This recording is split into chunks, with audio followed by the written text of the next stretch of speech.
मतलब है पढ़ा लिखा हुआ, मैंने है पढ़ा लिखा हुआ।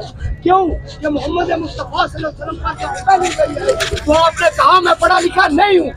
जब दोबारा वही आई और कहा गया कि पढ़, अल्लाह के हुक्म से आपने पढ़ लिया। इसका मतलब ये हो गया कि जितने भी मुसलमान हैं जो खुद को मुसलमान कहते हैं आज वो पढ़े लिखे, वो अनपढ़ नहीं है। ठीक है, हम पढ़े लिखे हैं, हम जाहिल नहीं है। और मुझे ये बताएं, दुनिया की हिस्ट्री पढ़े, तारीख पढ़े, कितना बड़ा कौन सा फिरौन कितनी देर काबज रहा। आप देखें मूसा अलैहिस्सलाम एक तीर चलाए बगैर, एक तलवार किसी को जख्म दिए बगैर और जख्म खाए बगैर अपनी कौम को लेकर चले गए। फिरौन कुछ नहीं कर सका, उसकी पूरी की पूरी फौज कुछ नहीं कर सकी। जहां पर एक औरत की मैं मिसाल देना चाहता हूं, अफसोस कि उसका नाम मुझे मेरे इल्म में नहीं है, मुझे याद नहीं है। मैंने एक किस्सा सुना था, आपको अगर नाम याद हुआ तो मुझे जरूर याद करवाइएगा। कोई काफिर हुक्मरान था, वो सजदे करवाता था लोगों से। उस वक्त एक औरत को अल्लाह रब्बुल इज्जत की तरफ से कोई वही नहीं आई, उसके दिमाग में बस अल्लाह ने डाल दिया कि ये खुदा नहीं है, ये इंसान है। उसने उसको चैलेंज किया, उसकी हुक्मरानी को, उसको खुदा मानने से इनकार कर दिया। तो जब बात उसकी महफिल में पहुंची तो उस वक्त का कानून ये था कि आग में फेंक दिया जाता था जो उसको नहीं मानता था। तो उस औरत को जब आग जलाई गई उसको फेंकने के लिए, तो उसकी गोद में एक बच्चा था मासूम। तो जब फेंकने के लिए ले जाया गया तो वो जब उसने आग को देखा, इंसान फिर भी इंसान है, थोड़ा सा दिल में खौफ पैदा हुआ। तो वो बच्चा धर से बोला, वो बच्चा जो बोल नहीं सकता था वो धर से बोला। उसने कहा माँ ये आग नहीं है, ये जन्नत का दरवाजा है, कूद जाओ डरो नहीं। वो अकेली थी, वो अकेली औरत थी। मुझे बताओ, और आज कितने लोग हैं हम। कल इमरान खान अकेला था, अकेला चला था। मैं जानता हूं उस वक्त को भी 25 से 30 लोग इसके साथ नहीं हुआ करते थे। जो आते भी थे सिर्फ इसका चेहरा देखने आते थे। जाए जरा मुशर्रफ के दौर में उठाकर देखे। लेकिन आज इमरान खान अकेला नहीं है, ना हम उसको अकेला छोड़ेंगे। और ये बात जो ये समझते हैं कि वो खान को मार देंगे और बाद में कुछ नहीं होगा, हम मुल्क को संभाल लेंगे, हम मामलात को रफा दफा कर लेंगे। मैं इमरान खान की जिंदगी और मौत की गारंटी नहीं दे सकता, मुझे अपनी की गारंटी नहीं है, क्योंकि ये फैसला तो अल्लाह ने करना, ना मैंने करना, ना तुमने करना। हाँ, लेकिन मैं तुम्हें यह पैगाम जरूर देना चाहता हूं कि खान ने जो आग जला दी है वो भांबड़ बनेगी, वो पाकिस्तान बदलेगी और तुम उसमें जलोगे, हम तुम्हें जलाएंगे उसमें। ये भूल जाओ। इमरान खान क्यों? कि उसने लीडर पैदा किए हैं, उसने हिजड़े पैदा नहीं किए। उसने लोगों को ये नहीं कहा मैं ये करूंगा, मैं वो करूंगा, मैं ये करूंगा, मैं ऐसे कर दूंगा। उसने लोगों को कहा खुद आगे बढ़ो, अल्लाह ने तुम्हें पर दिए हैं तो उड़ते क्यों नहीं। तुम इकबाल के शहीद हो, यानी कि उसने हमें लीडर बनाया, हमें ताकत दी, हमें कौम बनाया, हमारे अंदर की ताकत को उजागर किया, हमें बताया कि तुम कितने ताकतवर हो। यानी कि उसने इनके लिए वो खेप तैयार कर दी है। आप मुझे बताए, ये छोटे छोटे बच्चे इंटरव्यू दे रहे हैं, चलो ये लोग आज इनको हल्का लेंगे, कहेंगे हमने सिखाया है, हमने पढ़ाया है। चलो मान लिया हम नहीं सिखा रहे हैं, हम ही पढ़ा रहे हैं, तो याद तो ये रखो कि जंग कितनी लंबी फिर चलेगी। जंग लंबी चलेगी। इनको मारोगे, ये जो हमारे लीडर हैं इनको मारोगे तो हम खड़े होंगे, हमें मारोगे तो हमारे बच्चे खड़े होंगे।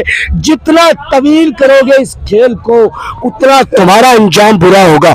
हम तो पहले ही मरे हुए, हम जिंदा कहाँ हैं? मुझे बताओ। यहां मैं देखता हूं एक इज्जतदार इंसान, एक मारूफ शख्स, एक पढ़े लिखे इंसान के कपड़े उतार दिए जाते हैं। हम जिंदा कहाँ हैं? हमें डराते हो।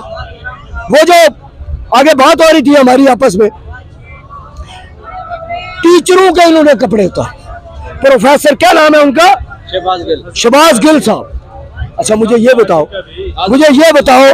कोई कौम, इस्लाम हमारा यहाँ तक कहता है, इस्लाम हमारा यहाँ एक काफिर हुक्मरान, एक जालिम हुक्मरान, उसकी इलाके को अगर आप फतह कर लें और उसको कैदी बना लें तो उसे भी शाहाना प्रोटोकॉल दे, इज्जत से उसके साथ बात करें, क्योंकि वो हुक्मरान है, वो हुक्मरान था।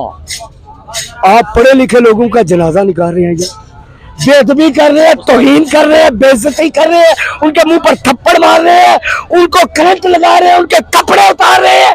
ये कपड़े आप उनके नहीं उतार रहे, ये कपड़े आप पाकिस्तान की इज्जत के उतार रहे हैं। और जितना बेइज्जत करोगे मेरे मुल्क को, उतना खुद इंजाम के लिए तैयार रहो।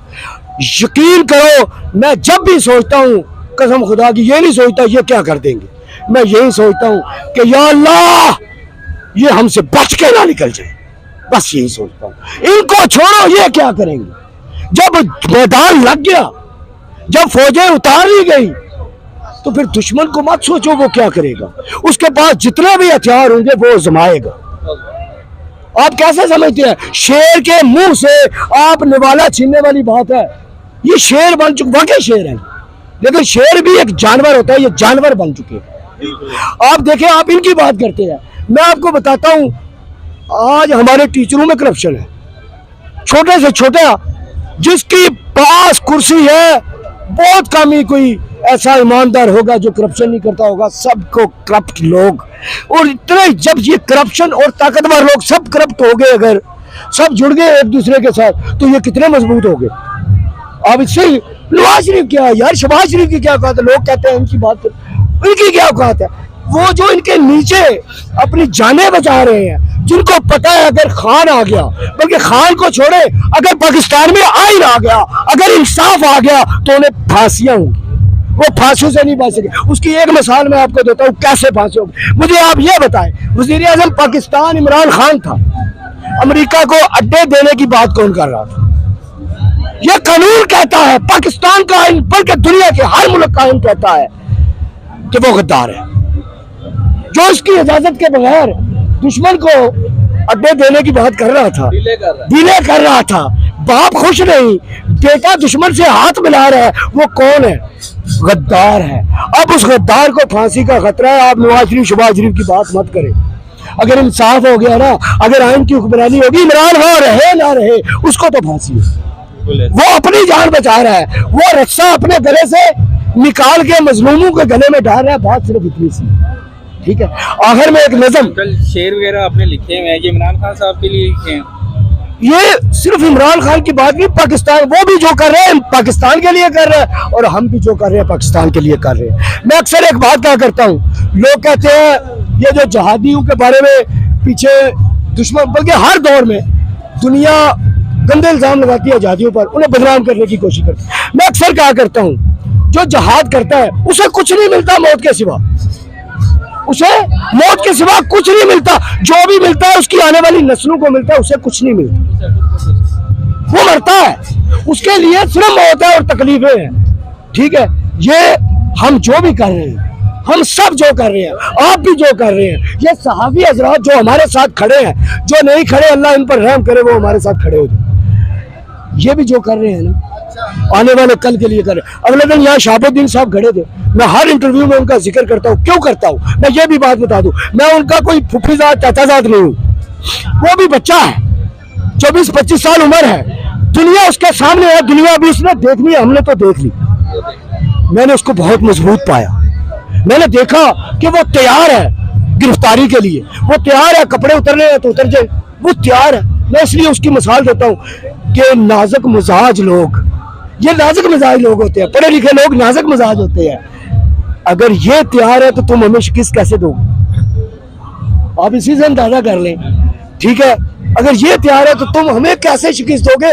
हमारे घर में तो पता नहीं खाना रात को पकेगा नहीं पकेगा, अल्लाह ही पकाता है, हमें तो जिंदगी की वो है ही नहीं, कोई जरूरत ही नहीं, इससे तो बेहतर मौत है। अच्छा कहते कैद कर लेंगे, और भाई मैं कहता हूँ मेरे बच्चों समेत कैद कर लेना, रोटी तुमने देनी है, फिक्र फिर तुम्हें होगी, मुझे कोई नहीं। और तो मुझे फिक्र है ना, पेट्रोल बढ़ गया, मैं रोटी कहाँ से बच्चों की पैदा करके लेके जाऊं, जितने भी पैसे कमाता हूँ वो कम पड़ जाते हैं, फिर तुम्हें फिक्र होगी। बस ये कोशिश करना बच्चों समेत लेके जाओ, हम तैयार हैं। आगे जी ये नज़म है, और इसका अनुमान मैंने लिखा है जिंदू का कब्रिस्तान। क्यों अनुमान ये इसलिए रखा है जिंदू का कब्रिस्तान कि जो लोग घरों में बैठे हैं और इनके जुल्म सहते हैं और जुल्म सहने के आदी हो चुके हैं, वो जिंदा मौत मरे हुए हैं। उनसे बेहतर अरशद शरीफ की लाश है, उनसे बेहतर अरशद शरीफ की कब्र पर लगा हुआ वो कतबा है। शहीद की जो मौत है वो कौम की हयात है। पाबंदी चीखो पुकार पर, पाबंदी चीखो पुकार पर, मेरी फिक्र और इफ्कार पर, ताला है हर जुबान पर, कदगन राय जहार पर, जिंदू का कब्रिस्तान है। ये आजाद पाकिस्तान है, ये आजाद पाकिस्तान है। कहते हैं आजाद है हम। मेरठ अदल इंसाफ नहीं, मेरठ अदल इंसाफ नहीं, यहाँ कोई बाऔसाफ नहीं। मैं अदारों की बात कर रहा हूँ, यहाँ कोई बाऔसाफ नहीं। अमरा के लिए रिलीफ सब, गुरबा को कुछ भी माफ नहीं। जिंदू का कब्रिस्तान है, ये आजाद पाकिस्तान है। गिरफ्तार नहीं अगवा करें। मुझे अनपढ़ समझने वालों, ये देखो मैंने लिखा क्या है, तुम गिरफ्तार नहीं करते, अगवा करते हो। गिरफ्तारी का एक तरीकेकार है, उसके मुताबिक नहीं चलते। गिरफ्तार नहीं अगवा करे, जो इनके खौफ से ना डरे। ये कैसा मुल्क आजाद है जो मेरे लिए जिंदान है, जिंदू का कब्रिस्तान है। ये आजाद पाकिस्तान है। करप्शन की दीमक चाट गई, शाहीनों के पर काट गई, तूफान के रहमो करम पर है, किसी मौजज़े की तलाश में। जिंदू का कब्रिस्तान है, ये आजाद पाकिस्तान है। ये शेर के बारे में मैं थोड़ी तफसील बता दूं। ये मैंने इसलिए लिखा कि हमारी कौम के जाहिल लोग दूसरों की तरफ नजर लगाए बैठे हैं। वो आएगा वो हमें बचा लेगा, ये आएगा ये हमें बचा लेगा, खुद कुछ नहीं कर। और यही बात वो थी जो कायद इलामा इकबाल ने की थी, और आज मेरे जैसा फकीर इलामा इकबाल की बात को आगे बढ़ा रहा है कि दुनिया पर नजर न रखो, खुद कुछ करो। आगे है जी, जिसकी खातर जहद किया। ये जहद कोई बाजवा के घर वालों ने नहीं किया, मेरे घर वालों ने भी किया, मेरे बाऊजाद ने भी किया। जिसकी खातर जहद किया, पूरा बड़ू ने अहद किया, शोदा ने मौत का शहद पिया, वो आज भी लहूलुहान है। ये जिंदू का कब्रिस्तान है, ये आजाद पाकिस्तान है। जिसकी राह में मर मिटे, जरा जाए 1947 में, जिसकी राह में मर मिटे, बाजू छाती लब कटे, हक मांगे तो गद्दार है। क्यों कि चोर शाह सलार हैं। जिंदू का कब्रिस्तान है, ये आजाद पाकिस्तान है। इत्तेहाद ईमान यकीन नहीं, इत्तेहाद ईमान यकीन नहीं, शाह वजीर अमीन नहीं, फैसला साज जहीन नहीं, इस धरती के मुकीम नहीं। जिंदू का कब्रिस्तान है, ये आजाद पाकिस्तान है। अमन नहीं अमान नहीं, अमन नहीं अमान नहीं, महफूज कोई इंसान नहीं। सच कहना समर आसान नहीं, बोलने की जान नहीं।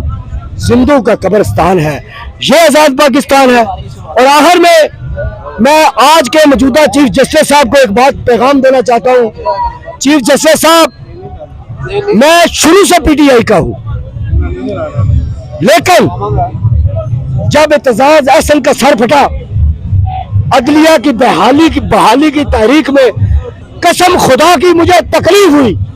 किस चीज की तकलीफ हुई कि एक बैरिस्टर का सर फटा, एक वकील का सर फटा, एक कानून दान का सर फटा। इनमें इतनी जुर्रत के ये कानून दानों का सर फाड़े। तो यार, तुम्हें हमारे लिए कोई तुम्हारे अंदर तड़प नहीं पैदा होती? तुम कब हमारे लिए बेदार होगे? बहुत कर लिया तुमने अपने बच्चों के लिए, बहुत उनका फ्यूचर तुमने महफूज कर लिया। अब हमारे बच्चों की भी फिक्र करो। अगर अंदर खौफ है अपने बच्चों का, तो यार ये कुर्सियां छोड़कर चले जाओ। क्यों?